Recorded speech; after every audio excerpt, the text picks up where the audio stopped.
It is time. I've been using the Fujifilm GFX 50S2 for several months now and have shot a pretty wide variety of subjects and moments. I've shot weddings, family sessions, portraits in my own daily life. Not once have I ever used the autofocus on it because I almost exclusively use Mamiya 645 lenses adapted onto the camera, and every now and then I use a Voigtlander 40mm 1.2. These are all things I want to talk about in this video, where I'm going to give you my full experience with the camera so far and my overall thoughts on Fujifilm medium format. I'm going to tell you who I think should consider getting into the system, but even more importantly, I'm going to tell you who I think should not get into the system, which is a good time to emphasize that I am 100% not an influencer. I'm not a content creator either. I certainly don't seek to make any money from this video or any other video I ever make here on YouTube, so you can trust that all my opinions, thoughts, and recommendations about this camera are completely my own, and I have zero interest in trying to sell you anything.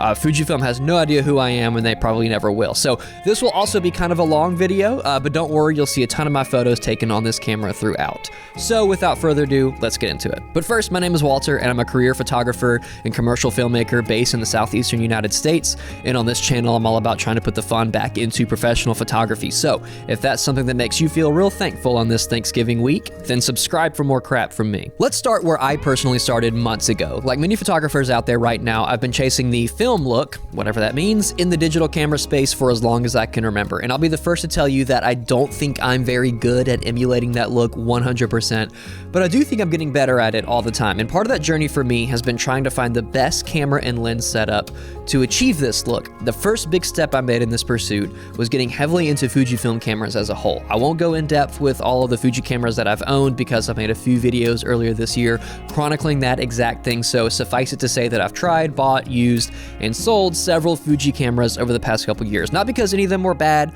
or that I didn't like them, but because I've just gone through a lot of personal and professional changes in recent years, and I've always wanted camera equipment that fits my needs and desires best. Which brings us to when I finally made a decision about jumping into Fujifilm GFX. After using and loving Fuji's crop sensor cameras for a while, they were definitely scratching a certain itch for me, but nothing was ever going to satiate my growing curiosity about the GFX system until I just tried one for myself. So, back in May of this year, I rented the GFX 50S2 and took it with me to shoot a wedding up on the East Coast, an experience that I actually made a whole video about if you'd like to watch that after this one. I didn't bother renting any lenses with it and decided to just adapt some of my vintage film SLR lenses, and I had an absolute blast. Long story short, a few months after that, kind of at the end of the summer, I decided it was time for me to just go for it. So I found a good deal on a used GFX 50S2 on eBay, alongside an adapter to use my Mamiya 645 80mm 2.8, and I was off to the races. I also wanted to briefly explain why I decided upon the GFX 50S2 specifically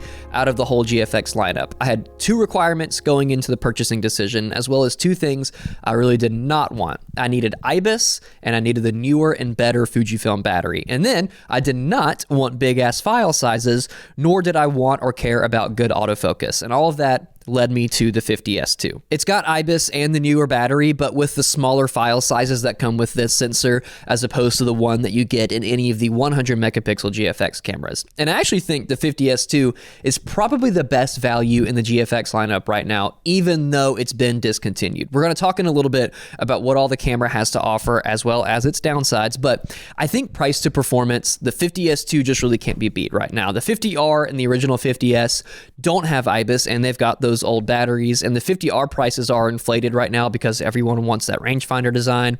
And then all of the 100 megapixel GFX cameras are just very expensive and even more overkill with those huge file sizes. So all roads, for me at least, lead back to the 50S2. So anyway, I've made a few videos about this camera so far. I made one when I first got the camera, and I talked about my initial impressions. Then I featured it and the photos I've taken with it in some other videos as well. So of course, along the way, I've put a lot more hours into using the camera, even more hours into editing the files in Lightroom, learning what the camera is capable of and what its limitations are. And I've also gotten a new adapter that I like to talk about in just a little bit, one that really squeezes all the good juice from these Mamiya lenses.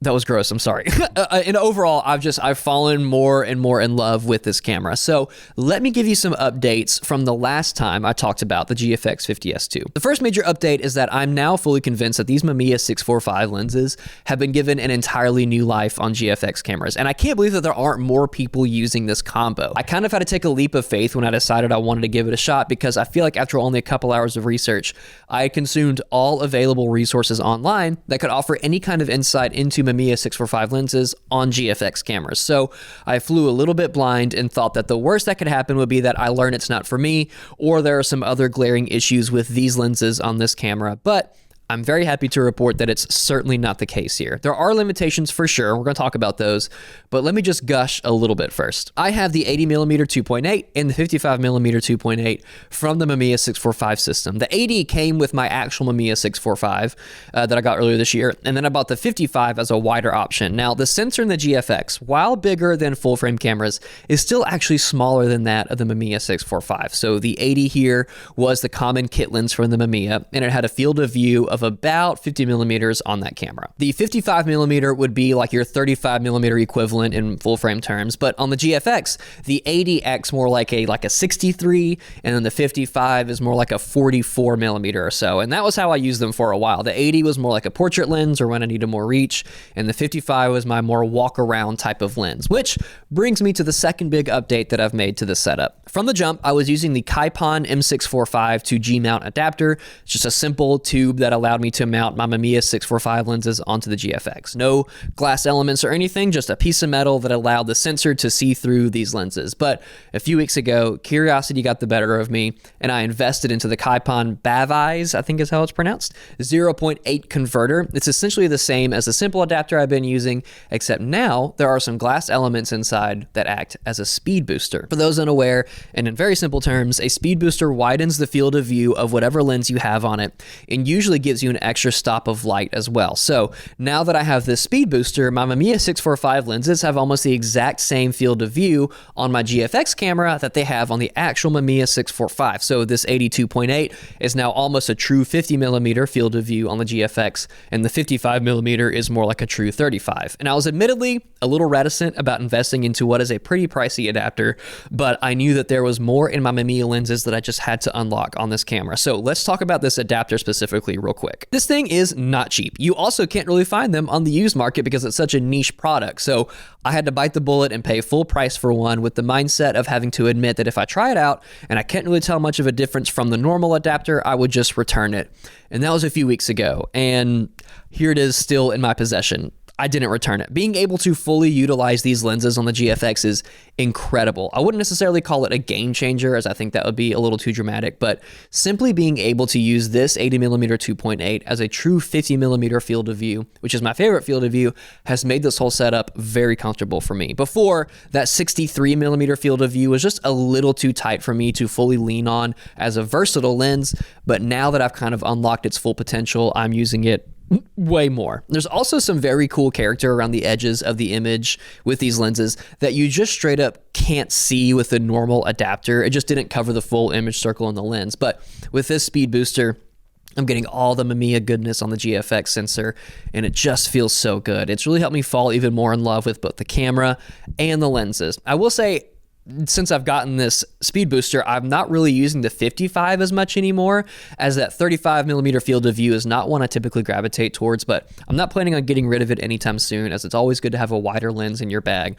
should you need one. And I have considered getting a telephoto Mamiya lens to complete the kit here, but if I'm honest with myself, I don't really need one. I rarely want to shoot longer than 50mm, and if I need to, I can either just use the 85 on my Sony a7 IV or just crop in on the GFX, since it retains all that detail so well. And while we're at it, let's talk about retaining detail. The first and most obvious reason that anyone would be interested in going medium format is the image quality. And it's not just about the megapixels, although the 50 megapixels in this camera does help with that detail rendering. No, I'm talking about the big medium format sensor itself. And before you start getting on to me about how this isn't a true medium format sensor because medium format film cameras are so much bigger, let me shut that down real quick.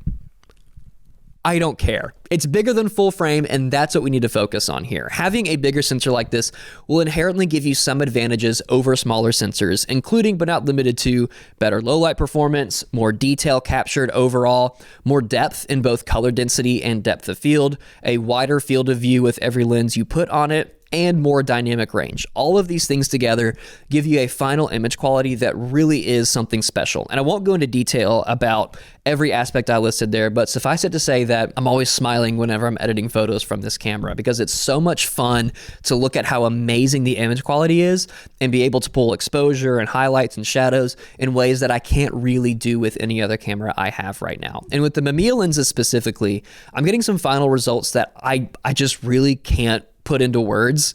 There's something so special about the way these lenses render images onto the GFX, and it's a unique look that I really just can't get fully anywhere else. I'm finally able to take full advantage of these lenses, but on a digital format where I'm not having to buy rolls of film and go and get them developed. I'm able to have way more flexibility with the way I shoot on this GFX instead of a real Mamiya 645, because I have all the advantages that a mirrorless digital camera has to offer. And I always hate when photographers say things like, this camera shoots infinite film, the images look just like film, or you don't need film cameras at all if you just have this camera, because none of those things is true. Shooting film is its own thing entirely and goes beyond just the image quality, so I'm not even going to touch that. Just know that the look that I've been chasing for so long on digital, the vintage look that has a lot of character and imperfections, but is still sharp and detailed, is right here with this camera and these lenses. And I hope I don't have to do much more convincing than that, because I've been showing a lot of photos here already, and you can see for yourself the kind of image quality and colors and whatnot that I'm talking about. So that's the video. There's nothing wrong with this camera at all. Of course, that's not true. Let's start with the most obvious con of this setup. I've mentioned this multiple times in previous videos, but this camera is not cheap, especially considering what you're getting for your money. A really good condition GFX 50S2 will probably run you around $2,500 in the US, and maybe you could save a few bucks if you bargain hunt and can make peace with a more beat up copy. Mine was in excellent condition from an eBay store in Korea. I have zero complaints about the state it was in when I got it, but that's still expensive, especially when you think about what else you could possibly get with that money. Like for $2,500, you could get a used Sony a7 IV in lens or two, or a Fujifilm X-T5 in a few lenses, etc., etc. And with those cameras, you get way more functionality like good autofocus, hybrid capabilities for both photo and video, smaller and cheaper lenses, all that stuff. GFX cameras are, by all measures, niche products, and the vast majority of working photographers do not need one. For the past few dozen seconds, I've actually sprinkled in a few photos shot on my Sony a7 IV with the Sony 85mm 1.8, and you probably didn't even clock it, but I did that on purpose to demonstrate that most of us cannot tell the difference between cameras and lenses as long as they're shot and edited by the same person. But if you did notice the difference, feel free to drop a comment and prove it. Autofocus on this camera is awful. At least that's what I've been told. I can't say for sure because I haven't even once put an autofocus capable lens on this camera. So the autofocus may be terrible, but it may be usable. I don't know. I don't care to know. As of right now, I have no plans to invest in any first-party GF lenses for this camera because it's not why I got it in the first place. So I won't spend any more time talking about this because it's not relevant to me. Another quick little con that I won't spend as much time on is the overall speed of the camera. I think it maxes out at like 3 frames a second.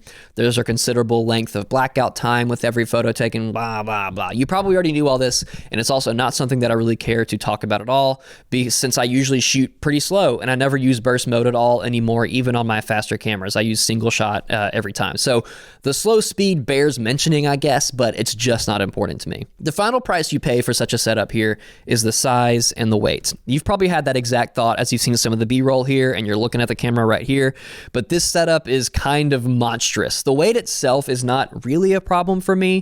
I'm not the kind of photographer who insists on having a camera on my body all day long, not even at something like a wedding. I use Peak Design straps elongated into like shoulder mode so as not to strain my neck, and I'm always setting it down if I know there's a break in shooting. I'm also young, and yeah, I go to the gym sometimes, so I'm still a strapping young lad, so it's not a huge, the weight's not a huge deal. But I also don't really travel a whole lot unless it's for work, where I need to bring all my equipment anyway. So the weight isn't a huge deal for me, but the size is something I do have to consider. Both the normal Kaipon adapter and the Kaipon speed booster are pretty large, kind of bigger than the lenses themselves, and so this, mounted on an already pretty sizable camera, does make for a pretty bulky setup. If I'm on a commercial or wedding shoot, I don't mind this because everyone there knows I'm the hired photographer. They expect me to have a camera, but shooting something like my own family on a walk around the block, or sometimes even a family shoot with like other people's kids, this is kind of an intimidating looking setup. People will point it out for better or for worse. Again, if you're a hired photographer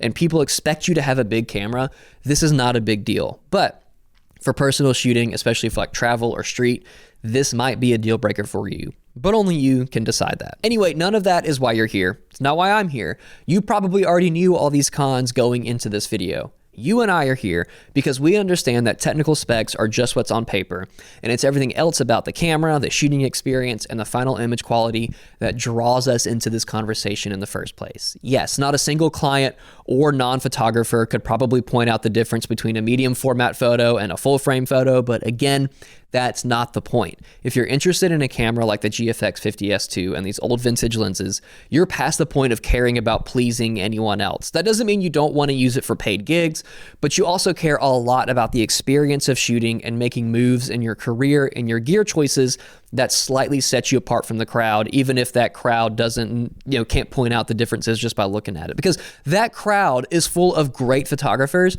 who are shooting on your Canon R5s, your Sony A7 IVs, your Nikon Z8s, what have you. All of those are great cameras and are general workhorses for a lot of photographers. But you and I are a little different. We don't care about autofocus speed or frames per second. We care about intentional photography and storytelling, preserving moments in a way that's different from the fast-paced world that we're forced to live in. We want to take our time with our photos and feel more connected with the shooting experience by using manual focus film lenses, and we want to spend time editing our photos to take advantage of all the cool things happening in our images from this camera and the lenses that we choose to shoot with. So let me round this video off by telling you who I think should consider buying this camera, who should not consider buying this camera, and maybe some alternatives for you if you really are in the market for something new in your kit, but you're starting to think a GFX may not be for you. It'll be easier to start with who should not buy this camera, and that would be, honestly, most people. If you've made it this far in the video, you've seen the pretty glaring issues that this camera inherently carries with it, like the size and weight, operating speed, autofocus, whatever. And because of how expensive this camera still is, relatively speaking, compared to other cameras that cost the same or less, but offer way more functionality, it's a really hard camera to recommend to most people. If you need reliable autofocus, fast burst modes, and a robust and affordable ecosystem of lenses to choose from, or you really value small and lightweight gear, the GFX 50S2 is absolutely not the camera for you. It's really as simple as that. So before I tell you who should buy this camera, let me give you, the person who thinks this camera might not be for you, some suggestions for cameras I think you should get instead. So I'm gonna give you a few quick rapid fire recommendations here. The Sony A7R5 is an easy rec, okay? It actually has more megapixels than the GFX 50S2. It's like 60 something, but it also comes fully kitted out with world-class autofocus, incredible video specs, amazing ergonomics, and extremely robust selection of E-mount lenses. The Canon R5 II should also be a contender here with its high megapixel count. However, I really hate Canon cameras and therefore know very little about them at all. I do know that everyone who has the R5 or the R5 II loves it and relies heavily on it as a workhorse, so take that however you want to. And then on the Nikon side of things, the Z8 should definitely be one to consider. 45 megapixels and chock full of all of Nikon's best tech right now.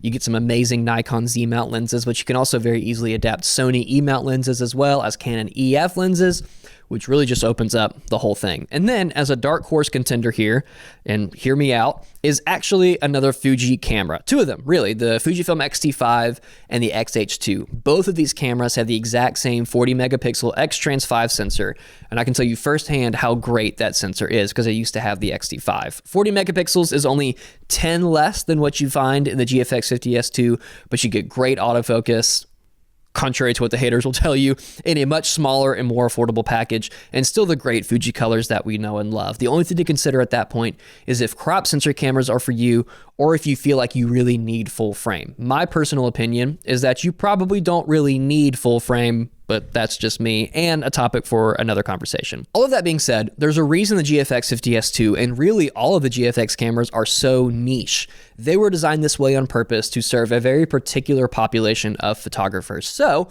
who are those photographers? Who are the ones who should get a GFX? And the answer to that is a little less simple than the other questions we've been asking so far, and much more subjective. If you really need noticeably more detail, sharpness, color depth, and overall latitude in your editing than you can get with a full frame camera, then you know a GFX is going to serve you well. If you've been shooting medium format film and you're finding that the cost of film development is getting to be too much, or you just don't want to process your film at home, then welcome home. Get you a nice GFX camera and adapt those medium format film lenses to it and go to town. Maybe you're a dedicated portrait photographer and you want as much sharpness and flexibility in your raw files to perfect your skin tones and give Photoshop as much room as it needs to do some retouching. Maybe you're a landscape photographer who does huge prints and you need a ton of detail to be captured with that big sensor. What's interesting here is that I actually fit none of that criteria. So why do I still have this setup and where do I fit in? Well, the last category of people who should buy this camera, and maybe the most important one, is you just want it. That was me when I finally made the leap. I just wanted it. And now months later and thousands of images later, I still want it. One of my favorite movies is Monsters University, and I'm saying that with my entire chest. This will all connect, so bear with me here. The core message of the movie is embracing diversity and leaning into what makes you special and different from everyone else. It also has a great theme of the balance between technical knowledge and gut feeling. Mike Wazowski is not an inherently scary monster, so he tries to make up for it by burying his nose in textbooks and learning everything he can about the science of scaring. He fails very early on in the movie because he doesn't understand that feeling and emotion are just as important as technical knowledge. And then on the flip side, you have Sully, a very scary monster at his core. He's ridden his dad's coattails his whole life because he knows he's got that going for him. But then as soon as he's tested on any of his technical skills and knowledge, he falls flat on his face. So then you have this great push and pull, enemies to friends storyline with Mike and Sully as they fight and argue their way through a forced partnership, each insisting that their own approach is best. And then of course, at the end, they realize that what each of them does best are two sides of the same coin. Technical knowledge and feeling. Both important, both powerful. So not every decision you make has to be based on pure logic and reasoning. As much as you may think that you're a logical person, I can guarantee that you're more emotional than you realize. And that's what good photography is every single time. A great photo is not one that makes you marvel at the technical specs of the camera that it was shot on, nor at the perfect focus, leading lines, rule of thirds, whatever. No, a great photo is always judged so because it makes you feel something. And this is something that I've been saying for a while now because I'm honestly getting a little sick of photographers, both young and old, deriding technically imperfect photography simply because it didn't follow all the rules or have critical focus on the subject's eyes, stuff like that. You can have all the best equipment possible and all your lines are always perfectly straight and your colors are scientifically accurate to real life and you never miss focus even once. But you know what? It probably still sucks because you're way too focused on all that textbook crap instead of allowing your perspective to shape your art. But that textbook crap is still important. You won't be able to learn how to properly portray powerful feelings in your photos until you learn that textbook crap. And then you can learn where to break away from it in order to really make a statement with your feelings, with your gut. So that's where the GFX 50S2 fits in for me. All of that was probably a really pretentious approach to a camera review, but really it's not about the camera itself. It's about the tools that I choose to utilize in my work in order to make me feel something. Because if I feel something while I'm shooting, the photos will also feel like something. So what is that for you? What makes you feel as you're shooting? Is it your camera? If you're a GFX shooter like me, what is it about that equipment that helps you connect to your craft? And are the final results worth it? So let me know in the comments what you think about all of that as I do my best to respond to everyone in due time. Also, sorry for the gear review. I promise this is not a regular thing for me as I don't consider myself to be a gear reviewer necessarily, but I felt like I needed to get all my thoughts out about this camera and I appreciate you hearing me out. Please check out my website and Instagram, both linked in the description. You're free to DM me on Instagram if you'd like and ask me whatever you want because I love connecting with people there. And you can support what I'm doing on this YouTube channel by simply liking the video and subscribing, both things that tell that dumbass algorithm that this is a video that more people should see. And if you subscribe, you're guaranteed regular photography content as I make one video a week all about putting the fun back into professional photography. And I promise, non-gear related stuff is coming before the end of the year. You can also support me even further by checking out my Fujifilm preset pack, again with a link in the description. But if you don't want to do any of that, that's totally fine, because I will see you in the algorithm in 6 months.